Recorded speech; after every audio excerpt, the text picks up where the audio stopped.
Chers amis, bonjour et Shabbat Shalom. Nous allons étudier la paracha de Shelech Lecha du livre de Bamidbar. Cette paracha commence par le verset suivant. Vaidaber Hashem en Moshe lemor. Dieu parla à Moshe en disant Shlach Lecha Anashim, envoie pour toi des hommes. Veyaturu et Eretz Canaan, qu'ils fassent le tour, qu'ils explorent le pays de Canaan, Asher Aninoten livnei Israël, que je donne au pays d'Israël, aux fils d'Israël, Ish Echad, un homme, les maté avotav, selon la tribu paternelle, Tishlachou, vous enverrez, ou tu enverras, Kol Nasibahem, les princes que donc tu enverras en exploration. Cette paracha donc s'ouvre sur l'idée d'envoyer des explorateurs pour regarder la terre d'Israël. Rashi précise tout de suite que ce n'est pas une idée de l'Éternel lui-même. Il explique les da'atra, c'est pour toi Moshe, c'est toi qui insiste. Et ani eini metzavelecha, moi je ne te l'ordonne pas, mais si tu veux, imitirtse, shelach, si tu veux, eh bien envoie. Moshe en fait a cédé à une pression.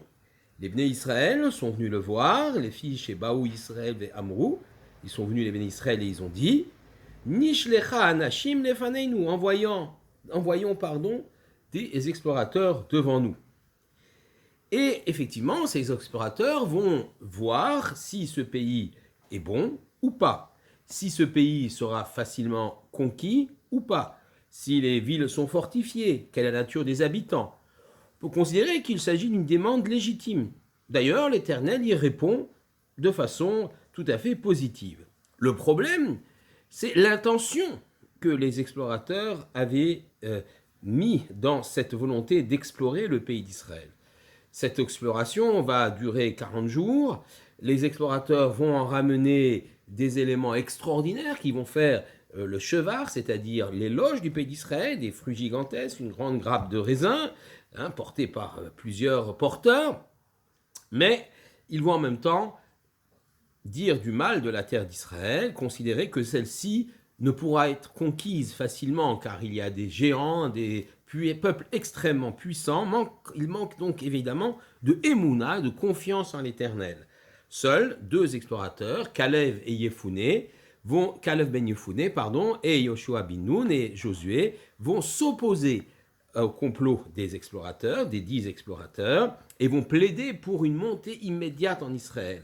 Malheureusement, le peuple va suivre le complot des explorateurs et ils vont pleurer pour rien le jour du 9A de Tisha B'Av, et ce jour deviendra le jour de leur malheur car l'Éternel va se fâcher et non seulement il sera interdit pour cette génération de rentrer en Israël, mais jusque dans 40 ans, lorsque toute cette génération aura disparu, eh bien, on ne pourra pas rentrer en Israël. Ce ne seront que leurs enfants, dont ils ont dit qu'ils vont mourir dans la conquête d'Israël. Ce sont leurs enfants, ceux qui avaient moins de 20 ans, qui rentreront dans la terre d'Israël.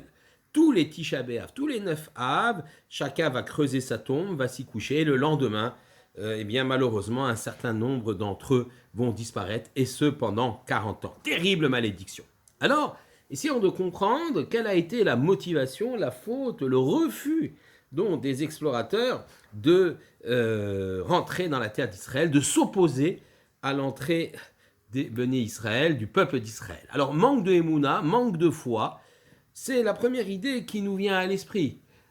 En effet, ce manque de émouna, cette volonté de ne pas rentrer en Israël, se traduit par le fait qu'on a peur que beaucoup viennent et tombent devant l'ennemi. Mais si on examine le début du verset, on dit Kulav Raché Bene Israël Emma, c'était tous des chefs en Israël.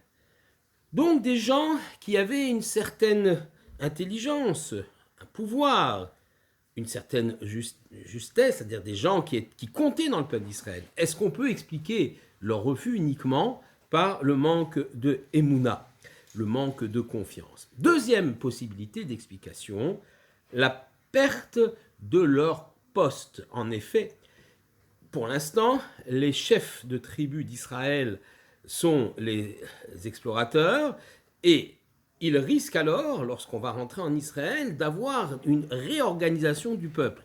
Ils risquent donc de perdre leur pouvoir, ils risquent de perdre leur place de chef d'Israël. Et pour cette deuxième raison, effectivement, les Béné Israël vont tout faire, les Rachés Béné Israël, ces chefs de tribus qui sont les explorateurs, vont tenter d'imposer au peuple cette idée qu'il n'est pas possible de conquérir la terre d'Israël et qu'il vaut mieux rester dans le désert. Cette idée-là, évidemment, montre leur volonté de conserver une sorte de pouvoir, une avidité de pouvoir. Et cette explication est intéressante, mais elle vient encore une fois contredire le fait qu'ils soient Raché, Béné Israël, Emma, et que, donc des chefs de tribu. Et Rachid dit même qu'au moment du départ, ils étaient un Kshérim. Donc, ce n'est pas encore cette intention-là qu'il faut comprendre. Enfin, je voudrais rapporter ici l'explication du Rav Shlomo Yosef Zevin par rapport à l'attitude de ces chefs, ces explorateurs qui ne veulent pas rentrer en Israël et qui entraînent tout le peuple derrière eux. Alors comprenons de quoi il s'agit. La vie dans le désert est une vie idéale. L'Éternel pourvoit aux besoins de l'ensemble du peuple juif. La nourriture est assurée par la manne, l'eau est assurée par le puits de Myriam, la protection des Béné Israël est assurée par ce qu'on appelle les 7 anané kavod, les nuages qui enveloppent 4 autour du peuple, un au-dessus et en dessous, et une colonne pour les guider vers l'avant. Donc, il y a une protection totale des Béné Israël, pas besoin de travailler, tout est là. On peut donc se consacrer uniquement au Kodesh, c'est-à-dire à l'étude, il n'y a pas de souci à cela. En entrant en Israël, les choses vont être différentes. Il va falloir cultiver la terre, en faire jaillir les céréales, fabriquer le pain, cultiver la vigne, pourvoir aux besoins de tout un peuple, organiser la société, faire en sorte que les villes soient défendues, créer une armée pour défendre les frontières, organiser la justice, etc. Bref, une véritable société juive. Alors, à ce moment-là, quand on rentre et on crée sur la terre d'Israël une société, on a beaucoup moins le temps de s'occuper uniquement de ce qui est Kodesh, de ce qui est l'étude proprement et uniquement, ne se consacrer à ce qui est le tout spirituel. On a besoin de consacrer un temps au monde matériel. Et on risque donc alors de quitter finalement cette zone protégée que constitue le désert sous la protection divine pour aller construire dans un pays une société où certes la protection divine sera encore là, mais où l'homme aura une part importante et devra abandonner, du moins dans son temps, des éléments d'étude pour se consacrer à la construction de la société. Et ça, les explorateurs ne le veulent pas. Ils ne le veulent pas parce qu'ils craignent, à juste titre, que quelque part, eh bien, le niveau spirituel de l'homme va tomber. Dans le désert, les temps sont idéaux, tout va bien. On a appelé d'ailleurs la génération du désert Dordéha, c'est-à-dire la génération de la connaissance. On est proche d'une atteinte Torah, on a le savoir, on a la connaissance, on s'élève spirituellement. Et si l'on rentre dans la terre d'Israël, où on va baisser de niveau, c'est-à-dire qu'on va devoir se consacrer à ce qu'on appelle la gashmiut, au matériel, eh bien on risque de perdre cette dimension spirituelle. Et il ne sera d'ailleurs pas possible de s'élever spirituellement, et c'est ce que les explorateurs disent lorsqu'ils disent « Eretz ochelet yoshevea ». C'est une terre qui mange ses habitants.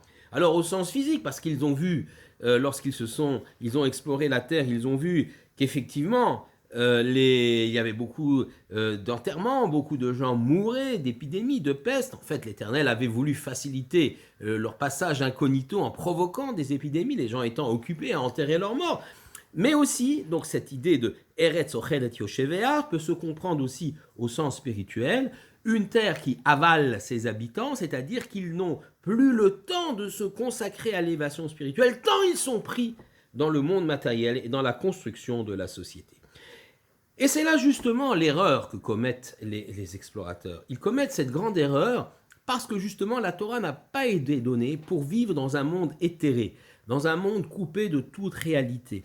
La Torah a été donnée pour que le peuple juif l'utilise comme son cadre de vie, évidemment, son modèle, mais dans un endroit qui s'appelle Eretz Israël, la terre d'Israël, extrêmement concret. La Torah a été donnée au peuple juif, pas seulement pour la vivre de façon théorique, mais pour la vivre de façon pratique. Et le grand défi, le challenge comme on dit aujourd'hui, c'est que les enfants d'Israël s'implantent sur la terre d'Israël et s'élèvent spirituellement, justement en travaillant la terre, justement en construisant une société. L'introduction de la Kedusha, de la sainteté, de la Rouhaniut, de la spiritualité au sein du monde matériel de la Gashmiut, comme on dit, eh bien, c'est là le défi principal de l'entrée des Juifs en Eretz Israël, sur la terre d'Israël. Les explorateurs ne l'ont pas compris.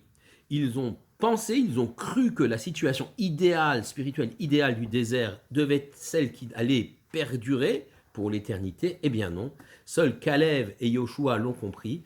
L'important, le but est d'entrer sur la terre d'Israël afin d'unir spiritualité, rouhaniout et matérialité, gashmiout. L'homme ne peut s'élever que en s'ancrant dans un monde matériel qu'il essaye de faire grandir spirituellement. Et c'est comme cela également qu'on doit comprendre la vision du Soulam Yaakov, de l'échelle de Jacob, dans son rêve. Mutsa Vartsa, elle était posée à terre, Verosho Magia Shamaima, mais son sommet allait jusqu'au ciel, jusqu'à l'infini. L'homme, le juif, est fait pour s'installer sur la terre, construire une société matérielle, ne pas se déconnecter de la société des hommes, mais grâce à cela et grâce aux mitzvot, aux commandements et à l'étude de la Torah qui permet de mieux les appliquer, l'homme alors peut s'élever spirituellement sans rupture avec le monde qui l'entoure. C'est là le défi, les auteurs ne l'ont pas compris, le peuple d'Israël, ce peuple-là sorti d'Égypte ne l'a pas compris, il faut attendre alors une génération supplémentaire pour que le peuple puisse alors à nouveau rentrer dans la terre d'Israël. La jeune génération a compris que effectivement on peut construire notre spiritualité tout en bâtissant la matérialité. C'est ce qu'on appelle Torah im derech eretz. La Torah est le chemin de la terre, ou qu'on traduit la Torah est le travail dans ce monde-ci. Spiritualité et matérialité doivent s'harmoniser pour une meilleure élévation de l'homme. Shabbat Shalom à tous.